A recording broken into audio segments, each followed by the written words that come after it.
नमस्कार, MPCG prime में आप सभी का बहुत स्वागत है। आपके साथ मैं हूं दीपिका। मध्य प्रदेश में नगरीय निकाय चुनाव की तस्वीर अब बदल गई है। अब नगर पालिका और परिषदों के अध्यक्ष को चुनने का अधिकार सीधे जनता को मिलेगा। मुख्यमंत्री डॉक्टर मोहन यादव की कैबिनेट ने ये बड़ा फैसला लिया है और डायरेक्ट चुनाव की प्रक्रिया को मंजूरी दे दी है। इस पर देखिए खास रिपोर्ट।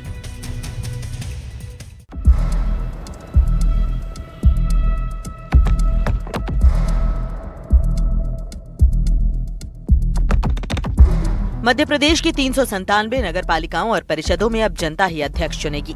मुख्यमंत्री मोहन सरकार ने मंगलवार को मध्य प्रदेश नगर पालिका संशोधन अध्यादेश 2025 पास कर दिया।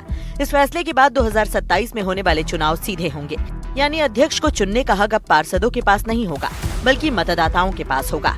साल 1999 से 2014 तक अध्यक्षों का चुनाव सीधे जनता करती थी, लेकिन 2019 में कमलनाथ सरकार ने इसे बदलकर अप्रत्यक्ष प्रणाली लागू कर दी थी। कोरोना महामारी के चलते चुनाव टल गए और 2022 में जब वोटिंग हुई तो अध्यक्ष पार्षदों के वोट से चुने गए।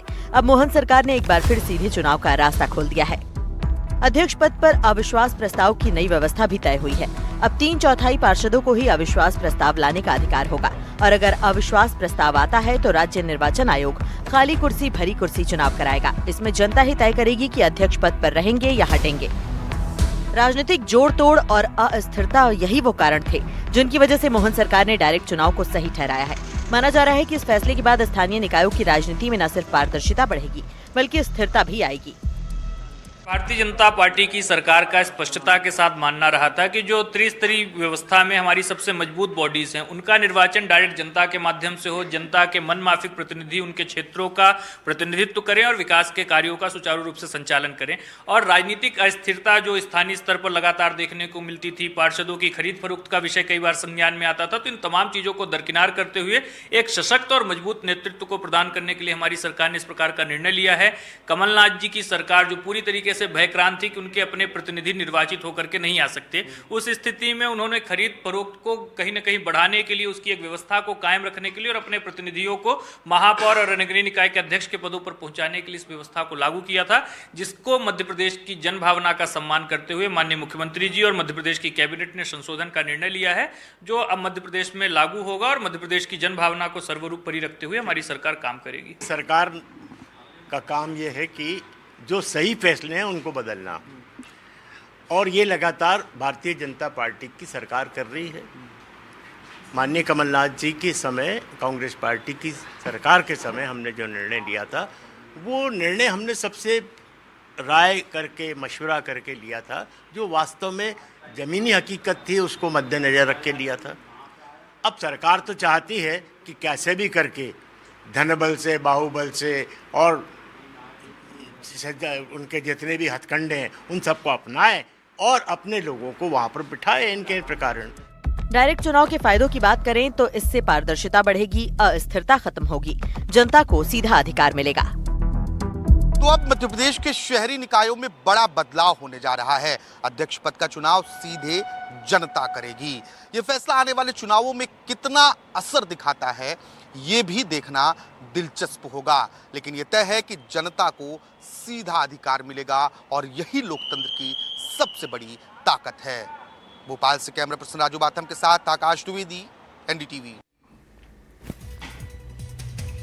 मध्य प्रदेश में खाद संकट खत्म होने का नाम नहीं ले रहा है। सरकार दावा कर रही है कि खाद की कोई कमी नहीं है, लेकिन जो तस्वीरें सामने आ रही वो बिल्कुल इससे उलट है। कई जिलों में खाद वितरण केंद्रों के बाहर किसानों की लंबी लंबी कतारें देखने को मिल रही है। ऐसे में सवाल उठता है कि अगर खाद की कमी नहीं है तो फिर मारामारी क्यों हो रही है। इस पर देखिए एक रिपोर्ट।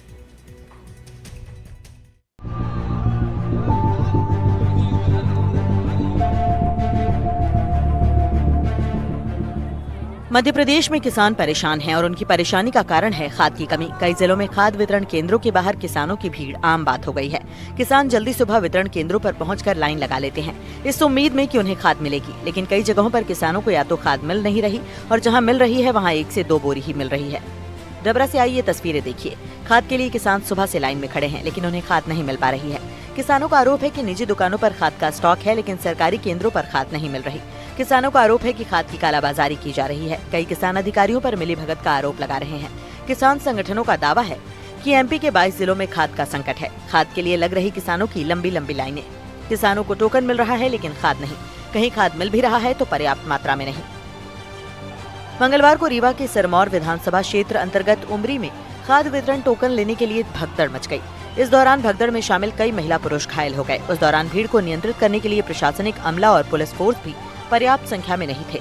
भगदड़ के बाद मौके पर रीवा अपर कलेक्टर और एडिशनल एसपी भी पहुंचे और स्थिति को नियंत्रित किया। मंगलवार को मैहर में भी ऐसे ही हालात नजर आए। खाद वितरण केंद्रों के बाहर किसानों की लंबी लंबी लाइन नजर आई। किसानों का कहना है कि एक बोरी यूरिया के लिए कई दिन लाइन में लगना पड़ रहा है। सुबह से लाइन में लगने के बाद भी उन्हें खाद नहीं मिल रही। मंगलवार को अशोकनगर में भी खाद नहीं मिलने से परेशान किसान स्थानीय विधायक के साथ सड़क पर उतर गए। किसानों का आरोप था कि सुबह से किसान लाइन में लगे थे लेकिन 12 बजे तक गोदाम के ताले तक नहीं खुले। इधर विदिशा के कुआंखेड़ी और भैरवखेड़ी गांव में खाद नहीं मिलने से नाराज किसानों ने सड़क पर चक्का जाम कर दिया। किसानों का आरोप है कि 2-3 बीघा खेत में सिर्फ 1-2 बोरी डीएपी खाद ही मिल पा रही है। मंगलवार को ग्वालियर के ही पिछोर से एक ऐसी तस्वीर सामने आई थी जहां सुबह से किसान खाद के लिए लाइन लगाते नजर आए, लेकिन शाम होने तक ज्यादातर किसानों को खाद नहीं मिली। खाद की किल्लत से मध्य प्रदेश के कई इलाकों में किसान भारी परेशान हैं। कहीं किसानों पर लाठियां भांजी जा रही हैं, तो कहीं दिन भर धूप में परेशान होकर किसान निराश होकर लौटने को मजबूर हैं और जिम्मेदारों का कहना है कि खाद की किल्लत नहीं है। Bureau report, NDTV.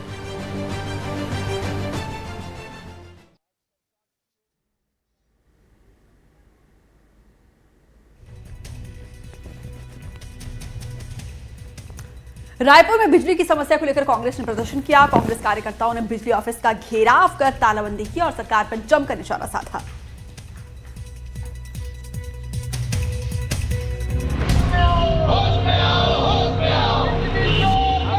छत्तीसगढ़ में 400 यूनिट तक की बिजली माफ योजना को घटाकर 100 यूनिट किए जाने के विरोध में कांग्रेस ने रायपुर में बिजली ऑफिस का घेराव किया।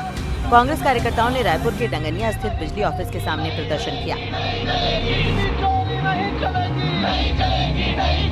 पार्टी की सरकार और जिस प्रकार से सरकार योजनाओं की चोरी कर रही है, कांग्रेस पार्टी की 400 यूनिट बिजली बिल हाफ योजना से जनता को घर में राहत मिलता था। अब भारतीय जनता पार्टी की सरकार में महंगी बिजली और विद्युत कटौती से लोग परेशान हैं। कांग्रेस पार्टी ने आज बिजली चोर गद्दी छोड़ का नारा देकर आज यहाँ हम लोगों ने सीएसईबी का घेराव किया है, विद्युत विभाग के कार्यालय का घेराव किया है, जो भारतीय जनता पार्टी का सह कार्यालय है, जो भारतीय जनता पार्टी के इशारे पर महंगी बिजली बेचने का काम कर रहा है।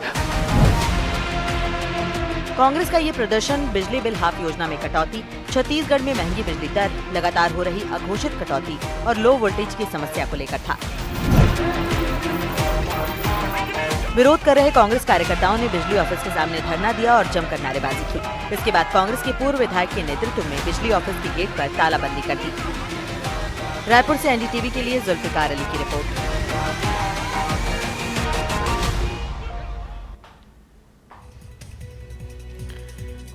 छत्तीसगढ़ में तैनात पुलिस और अन्य सुरक्षा बलों के जवानों की आत्महत्या की घटना चिंताजनक है। 6 सालों में छत्तीसगढ़ पुलिस और सुरक्षा बलों से जुड़े करीब 180 जवानों ने खुद की जान ली है। ताजा मामला सुकमा में तैनात सीआरपीएफ के जवान से जुड़ा हुआ है।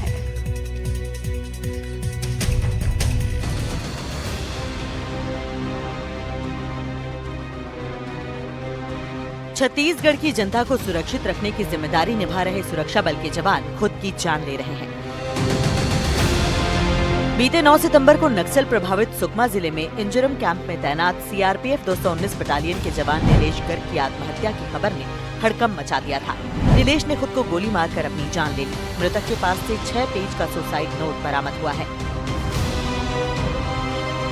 जी हाँ, कल रात को सीआरपीएफ 219 बटालियन इंजरम में एक जवान ने अपने सर्विस राइफल से सुसाइड कर लिया था, जिसकी रिपोर्ट मिलने पर थाना कोंटा में मर्ग पंजीबद्ध किया जाकर जांच में लिया गया है।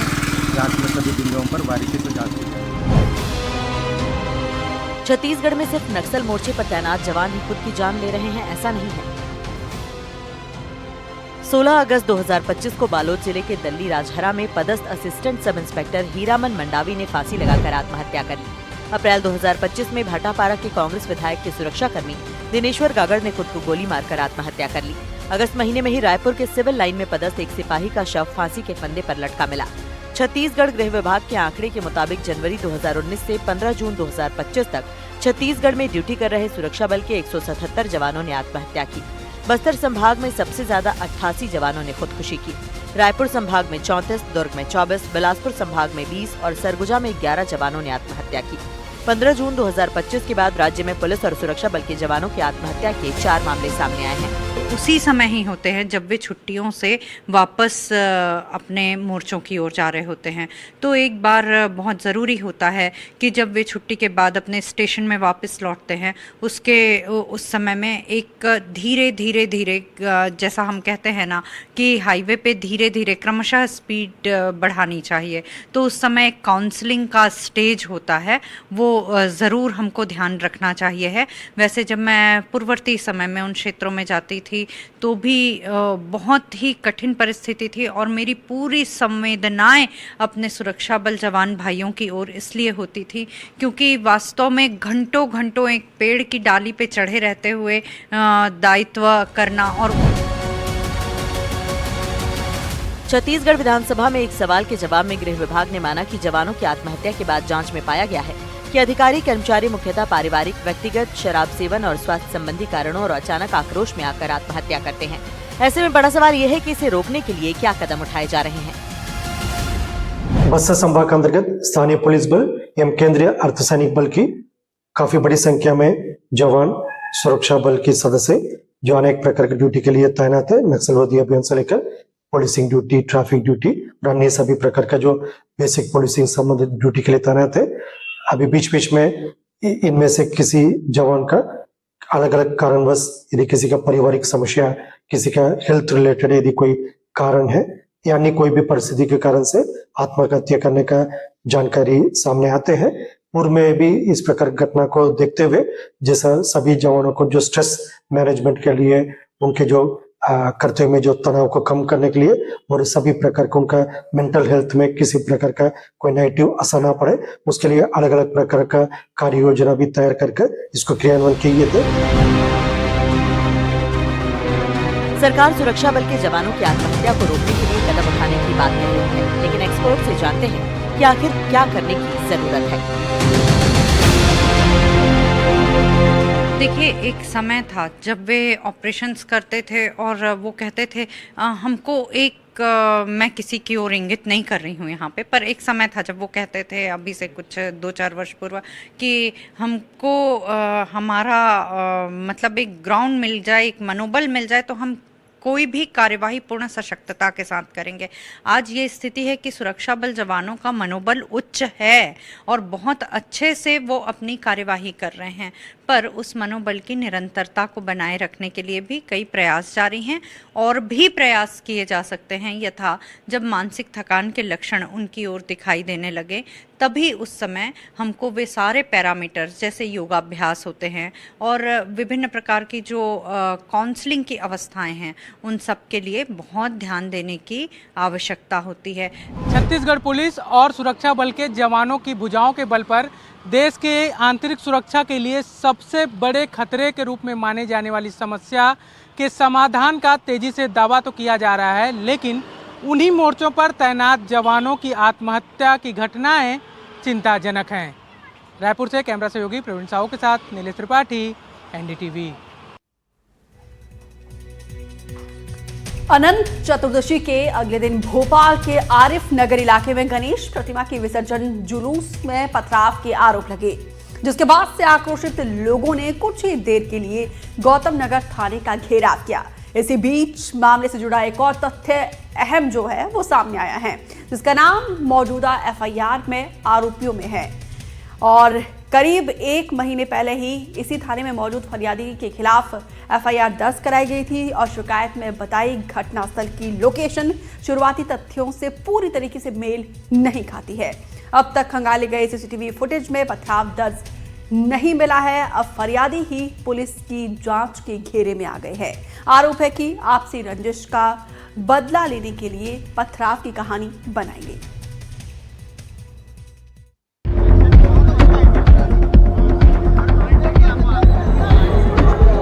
कृपया आप लोग शांति बनाए रखें, हम आपकी बात सुन रहे हैं।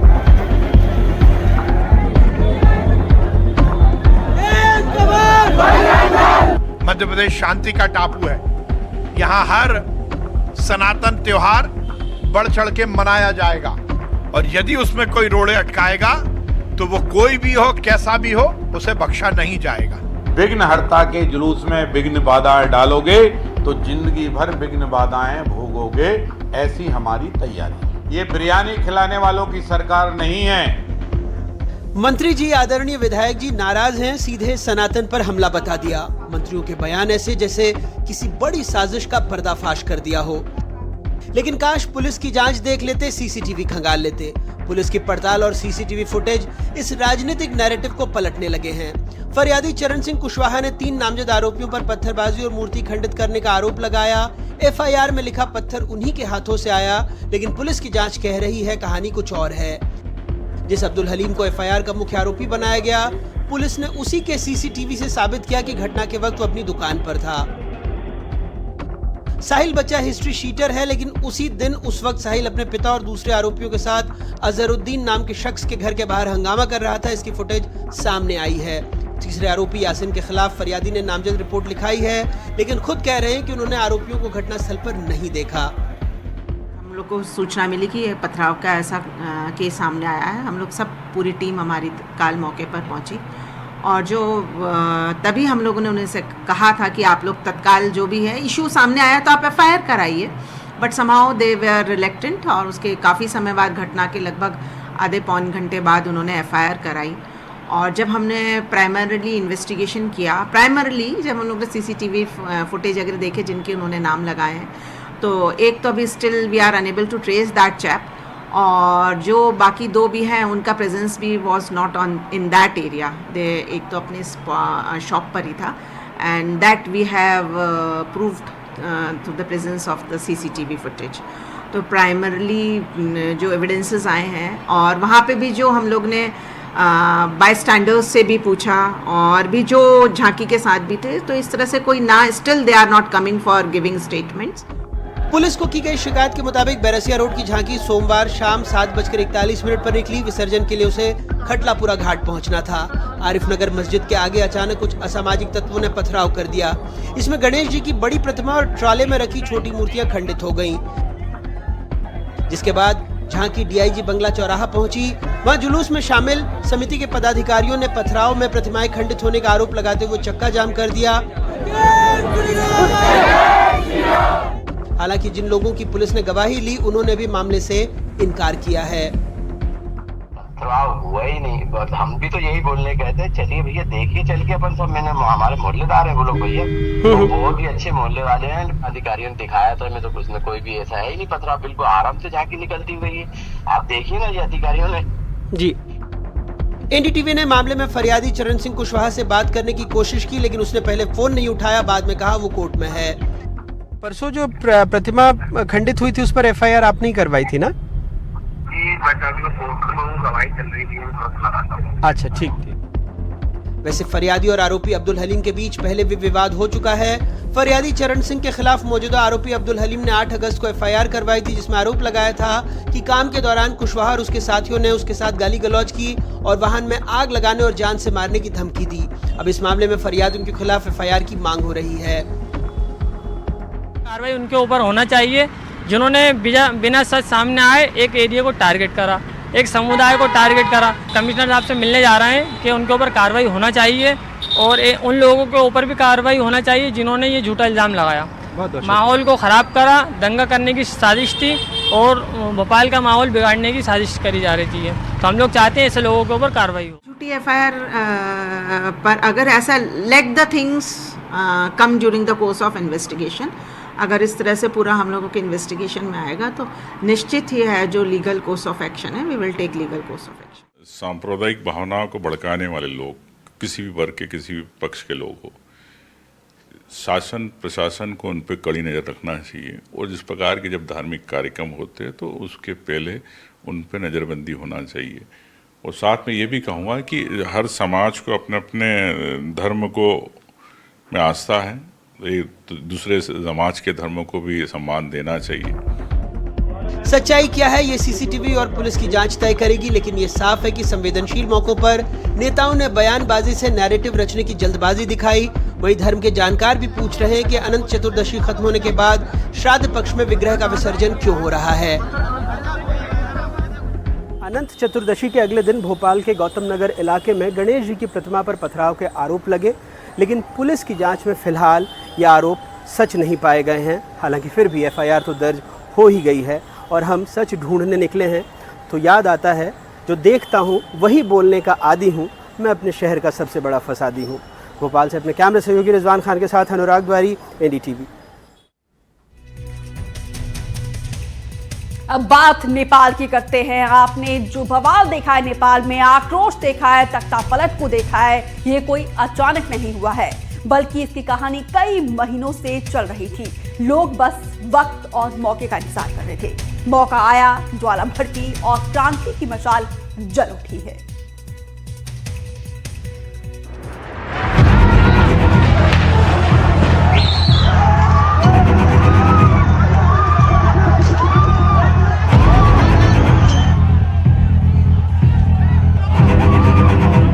Today I stand here with a dream of building a new Nepal, with a fire of hope and passion burning within me.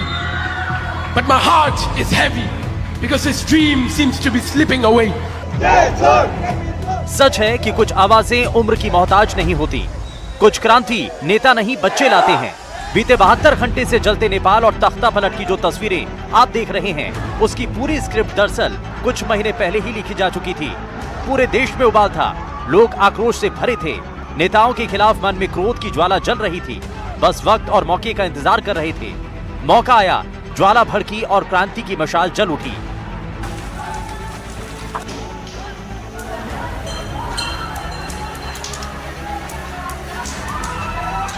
ये जिस बच्चे की आवाज आप सुन रहे हैं, ये कोई नेता नहीं है। ये नेपाल के होली बेस स्कूल का छात्र है और अपने स्कूल के एक कार्यक्रम में भाषण दे रहा है। आवाज में क्रांति की पुकार है और जोश नेपाल की सत्ता को बदल डालने वाला। I am present here today to immortalize a monumental change in the course of history. Nepal, our mother, this country gave us birth, nurtured us. But what did it ask in return? Just our honesty, our hard work, our contribution. But what are we doing? We are bounded by the chains of unemployment, fleeing abroad in search of opportunities. We are trapped by the selfish games of political parties. Corruption has woven a web that is extinguishing the light of our futures. भ्रष्टाचार के खिलाफ युवाओं में आक्रोश किस कदर भरा था, इससे साफ समझा जा सकता है। नेपाल में क्रांति की मशाल जलाने के पीछे ऐसे ही युवाओं का जोश रहा। ऐसे युवाओं ने चिंगारी भड़काई और पूरा नेपाल एक साथ सड़क पर उतर गया।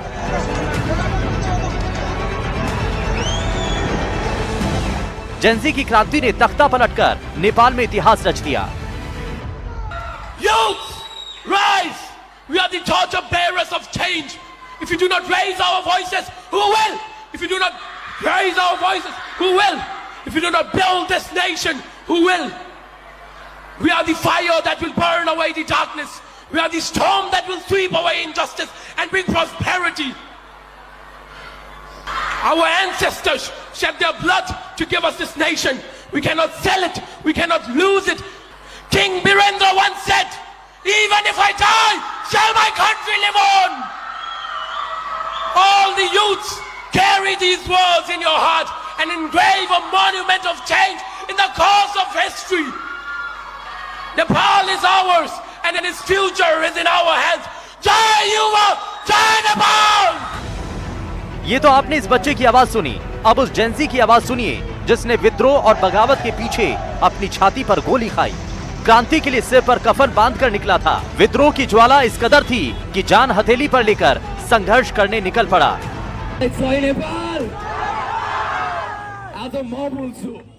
Nepali सुन्छ। I can talk in English, I can talk in Nepali, whatever. Everyone listen. छातीमा गोली खाएको छु। छातीमा। यहाँ पनि गोली खाएको छु। मेरो चस्मा फुट्यो। I give this. मैले प्रपर डकुमेन्टेसन बनाएको छु। यो मेरो रगत हो। नेपालीको रगत हो। नेताहरूले बगाएका छन्, right? We are going to stand together, every single one of them. Are you with me? जो जिंदगी को बोलियो, जेनजी और कोको से हाथ उठाओ तो। Yeah, once more, Gen Z. लाखों की संख्या में जेंजी जिन्होंने बदलाव के लिए जान की परवाह किए बिना क्रांति की आग में कूद पड़े, साथ मिलकर नेपाल के तख्त और ताज को बदल डाला। Bureau report, NDTV India.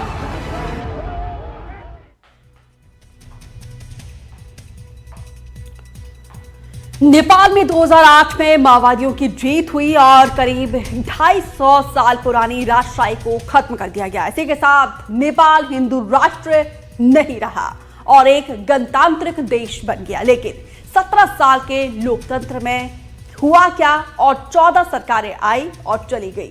और अब सबसे बड़ा सवाल है कि क्या नेपाल में फिर से राजा का युग लौटेगा? नेपाल को स्वतंत्रता, सार्वभौम सत्ता, भौगोलिक अखण्डता, स्वाधीनता, राष्ट्रिय एकता र नेपाली जनता को सुरक्षार्थ स्वतंत्रता, सार्वभौम सत्ता, भौगोलिक अखंडता, स्वाधीनता, राष्ट्रीय एकता और नेपाली जनता की सुरक्षा की बात करते हुए नेपाल की सेना जब राष्ट्र के नाम संदेश दे रही थी, तब पीछे एक खास तस्वीर दिखी। ये तस्वीर है नेपाल के प्रथम राजा पृथ्वी नारायण शाह की, जो संकेत दे रही है कि नेपाल में राजा का शासन लौट सकता है। दरअसल इसी साल मार्च के महीने में एक और संकेत मिला था, जिससे ये लगा कि नेपाल में राजशाही की वापसी हो सकती है। राजशाही के समर्थन में सड़क पर उतरे लोगों ने राजा वापस आओ, देश बचाओ के नारे लगाए थे। उस वक्त भी राजशाही के समर्थकों ने नारेबाजी करते हुए तब के प्रधानमंत्री ओली के इस्तीफे की मांग की थी। नेपाल में एक बड़े वर्ग का ऐसा मानना है कि राजशाही के दौर में देश में सुरक्षा और स्थिरता थी। देश की राष्ट्रीय प्रजातंत्र पार्टी जोर शोर से राजशाही वापस लाने की मांग कर रही है। इसी क्रम में मार्च में पूर्व राजा ज्ञानेंद्र शाह पोखरा से काठमांडू लौटे तो हजारों समर्थकों ने उनका जोरदार स्वागत किया। मई के महीने में ज्ञानेंद्र शाह ने परिवार के सदस्यों और अपने पोते के साथ नारायण हिती शाही महल का दौरा भी किया और महल में पूजा की।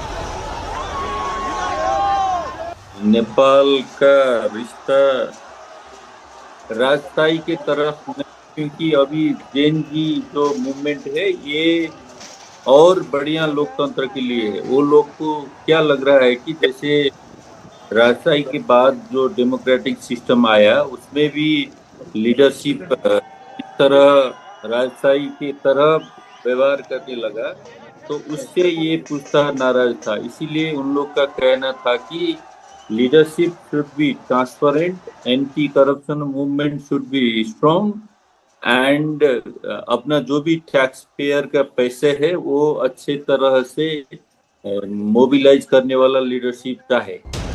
मीडिया में पिछले कुछ दिनों आई खबरों के मुताबिक नेपाल में राजशाही खत्म होने के बाद पूर्व राजा ज्ञानेंद्र शाह ने दर्जनों मंदिरों और तीर्थ स्थलों का दौरा किया और आम लोगों के बीच जाकर नई संभावनाओं को भांपने का प्रयास किया। कहा जा रहा है कि ज्ञानेंद्र शाह मुख्य धारा में वापसी चाहते हैं। माना जाता है कि राजमाता रत्ना पुराने शाही महल परिसर के महेंद्र मंजिल पर रहती है, जबकि शाही परिवार के कुछ युवा सदस्य नेपाल छोड़ चुके हैं। पूर्व युवराज पारस और राजकुमारी हिमानी की बेटी राजकुमारी कृतिका शाह परिवार समेत सिंगापुर में बस गई। उनकी बहन राजकुमारी पूर्णिका भी सिंगापुर में है। जो भी हो, नेपाल में जो तूफान उठा है उसके शांत होने के बाद राजशाही की भूमिका सामने आने से इनकार नहीं किया जा सकता। खास तौर पर तब जबकि 2008 में राजा का शासन खत्म होने के बाद 17 वर्षों में वहां 14 सरकारें बदल चुकी हैं।